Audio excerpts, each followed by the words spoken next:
everybody. Welcome to my channel. I'm Creative Katie, Karen Burchill. In today's video, I am going to use one of my favorite color mediums, the Inktense blocks. I'm going to show you just how versatile they can be, and I'm going to show you at least 4 ways that you can use them. I'm also going to demonstrate how I took this art journal page and broke it into 3 bite-sized sessions. Session 1 is all about possibilities and planning. I did this as a stash builder when I was utilizing a lot of my napkins. I was releasing the possibility of the napkin by cutting apart the elements and then arranging them on different substrates. This meant that I had them at the ready before I started an actual art journal page. Saves a lot of time. So here I'm just cutting out this napkin, removing the background noise from it, cutting out a couple of elements, and then looking at it and saying, do I have to use it the way it is, or can I change it up? So I'm liking this better once it's released from the peachy background that had some pattern on it. I'm going to create my own background. Then I'm taking one of these and I'm cutting off the rows and seeing if I can arrange it differently on the page. Right now I'm working on an 8x10 art journal page, and then I switch up to this, I think it's like 15 by 4.5. And I like putting it in the middle. I like how that looks a little bit better, but can I improve things here? Oh, I could just have the hydrangea. I'm playing with the possibilities. And once I get the possibilities here, I am able to create a composition that's uniquely my own. If you want to see more, I'm going to link the video where I go through about 20 napkins showing you all the possibilities. So that happened. That was session 1. Session 2 is I'm going to edit them, make some final decisions, and glue them down. So here's where I'm going to make final decisions. Okay, I'm going to use this particular art journal, and then I'm going to water cut the excess of the napkin. You saw me remove the excess plies, and now I'm removing some of that excess napkin. Now, I really want to remove it because while it's reading white right now, it's actually peach. And I don't want that in my background. I also like getting that deckled edge right near the end where, the edge, and that just makes it disappear onto the page and you don't end up with extra bulk. You could omit this stage if you wanted to, but I encourage you to give this a try. I'm putting very little water on my liner brush, going section by section. I'm also cutting off any elements that I have now decided that I do not want. If I didn't want that leaf, I would water cut it off. This is called the fine tuning, editing, final decision making. In the session 1, the planning stage, I was just going for the possibilities. Now I've got to make some decisions. So here I'm just editing some of these rosebuds off from this rose.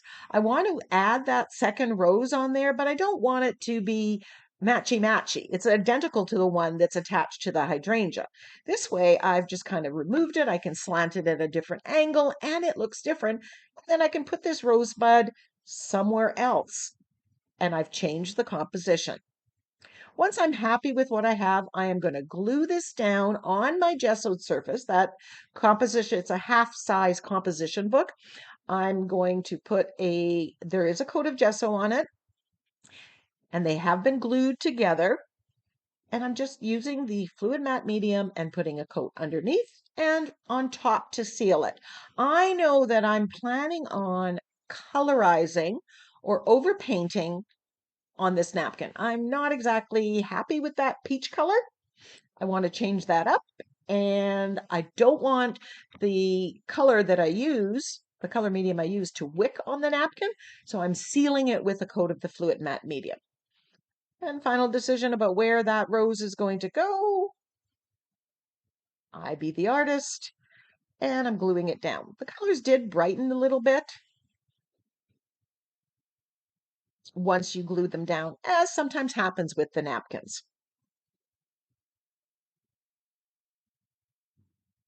And I like this little rosebud in the corner. Session 3 is called Background Bliss. I am going to create the background for my napkin. I'm just going to enjoy it. Now, sometimes I do the background first and then glue the focal image. This one allows you to do it in stages, and it's fully dry. I didn't have to waste any time drying it. Here I'm putting the Crafter's Workshop modeling paste through this stencil. I want to add some texture to my background. Texture and pattern. And because this napkin is kind of reading vintage Old English to me, I chose a stencil that has that feel as well.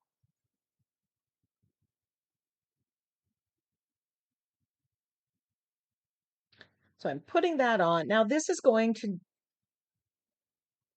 need to dry, and I can use a heat tool to it, but hold the heat tool far enough away. You don't want to bubble it unless that's a look you are going for. But I do grab out my heat tool and go and clean my stencil. Now that everything's dry, I am going to colorize the background. And I'm using some white gesso and some unbleached titanium. And I am just very roughly using a brush, brushing it on. I'm not trying to get it all one tone. I like that variation. You'll also see that I'm not getting the paint into every nook and cranny where the modeling paste is, because I like the look of the white coming through. I'm not too worried if I go over top of the napkin. If it gets too much, I can grab a baby wipe and wipe it off before it dries. This is just really simple, really easy, no fuss, no muss. Now, because I went vintage here, I am using the unbleached titanium, kind of getting that old English vintage vibe, kind of aged look. But that was an individual choice. I did not have to make that choice. And in a minute, I'm going to demonstrate when you look at one side of the page here to the other side of the page. I got some paint on that rosebud, so I just wiped it off. Easy peasy. I'm not worried about getting every little last bit of white. I like a little bit of that white rusticness coming in. Now, here's what I meant. On the right side, if you leave it white, it's light modern feel. On the other side, it's got an aged vintage feel. You've got choices. You don't have to do what I do. Each is going to give a very different look. But because I'm going vintage here, I am going to continue on the left side of this journal page, doing exactly the same as what I did on the right side. Now, if I had left it white, I would have given it a whole coat of gesso and maybe done a little bit of pink into the background to lighten and brighten it. But I'm going vintage, so I'm going with brown highlighting on the modeling paste stenciling. Now, here's the first use of my Inktense block. You can use it to give a wash of color. Inktense blocks are ink. Once they're activated, they are permanent, unlike watercolors, which is why I love them. They're also, like I said, translucent, so they give a nice wash of color. They don't block off what's behind it, but allows you to perk up the color, add, brighten it, darken it. And I did not like the peach color. I want it more towards coral and pink, and that's what I'm doing here. And I'm able to do that with my Inktense blocks. And I'm just adding a little bit here and there, following what's in the napkin, but making it my own at the same time. Now, here's second use. Mix it with gesso. Now it becomes opaque. It looks just like acrylic paint, but it's the exact same color that I used on the other one, but it is lightened, more pastel-y, and I'm getting rid of that peach color that I didn't like, making it a little bit more pink. You can also mix it with fluid matte medium or gel medium, and then it would stay true to the color, but it wouldn't necessarily go opaque. So you can make your own, basically, acrylic paints using the Inktense blocks. Okay, I'm just adding some highlights with the gesso colored Inktense block. And here I'm adding gesso and painting out the leaves as well, just darkening it. I want my focal image to have a not so pastel look. So if you go back and compare it to the beginning, you'll see the differences that I've made. So here I'm spraying a stamp with a little bit of water, and I am going to use the Inktense blocks in the third way. I'm going to use it for stamping. I'm rubbing the block across the wet and stamp, and then stamping. So this is the same green that I used with the leaves, and I'm stamping some script on there. And again, once this is completely dry, and I do dry it with a heat tool, it is permanent.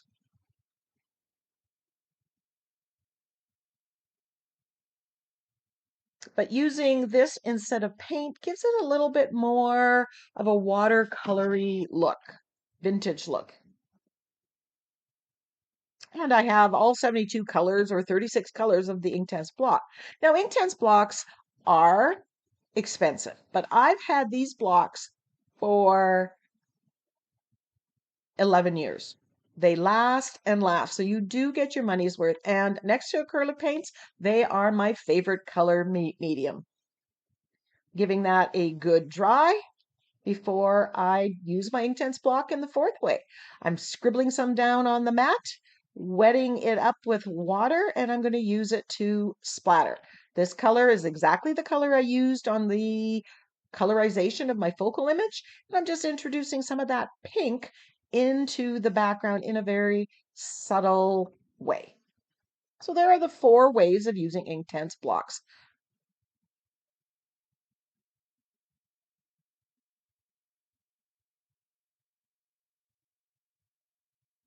If you'd like to give a try, you can buy them by the singles. Pick your favorite colors, try to use them, see if you use them before you purchase a whole tin. Here I'm grabbing the brown and I am shading around it. I chose brown instead of black. Black I thought was a little too harsh.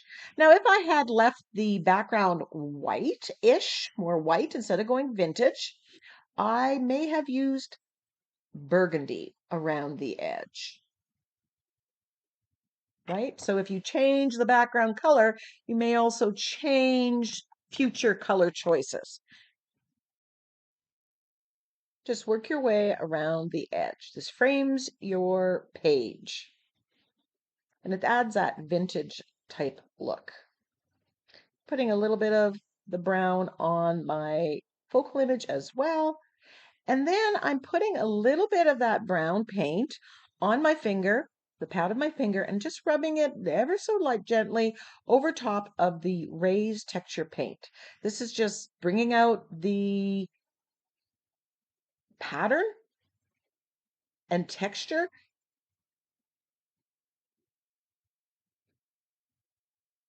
If you want a more subtle look, avoid this step. If you like how it comes out, then you can do this. So again, if I was doing the white background, I might do this with the pink or the green to bring it out, to get a whole different look. I grab a sentiment from my Moments and Memories sentiment pack. All my sentiment packs are available. They are for purchase. They are digital downloads, and you get to print them off as many times as you want. You can also resize them so they fit whatever size you're working on. playing around with where I want to put it, putting some fluid matte medium on it with my fingers. Now you see I have that brown paint on my finger from before, and it's just going to colorize, get rid of that white. Putting a white sentiment on this just did not go with the vintage background. So I just kind of wanted to darken it up, smudge it up, make it look more vintage. I grabbed a jelly roll pan. It's a metallic. I'm just edging it ever so slightly. You can't really see it on here, but I thought, I have these. I might as well use them. And then I grabbed some of my gold paint that I have pre-mixed for splattering. I add a little bit of water because it always seems to thicken up, and then I'm splattering with the gold with the fan brush.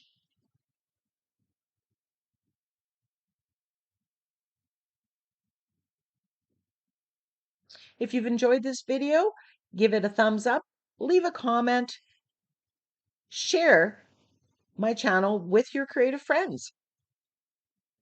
Until next time, go get creative.